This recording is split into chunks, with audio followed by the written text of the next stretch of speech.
South Africa sanibingelela ngane zawethu namhlanje mhla ka7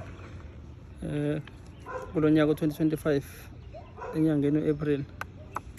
Bangana zakuthi siphuma ngapha eJelemarisburg ke nje basodabeni lika baba umfowethu uGugu kaDlamini nimazi ngecala liboshelwe. Bafethu sidangele phela amazwi sidangele nje ngane zakwethu engingakusho nje ngithi nomuntu osekhaya neBhayibheli akafunde udaba lika Josefa lo okuyena uthi ubechaza amaphupho ukuthi kuyenzakala lithini udaba lwakhe lokho nje engakusho kwamanje.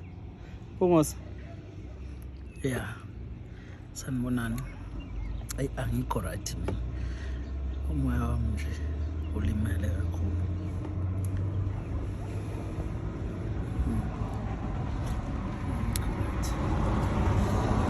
So kuningi nje mfethu okwenzakalayo. Le ndoda le ihlukumezekile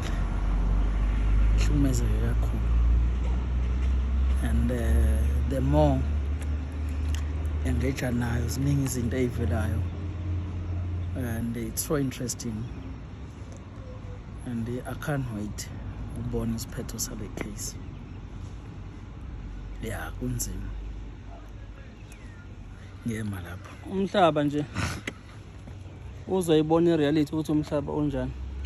Sometimes impilo is not fair, yabo engakusho, but ke angeke sisho kuningi kanza kwethu, kodwa uNkulunkulu ukhona empilweni yakho baba uGugu Dlamini. Lokho nje engakusho. Siyabonga.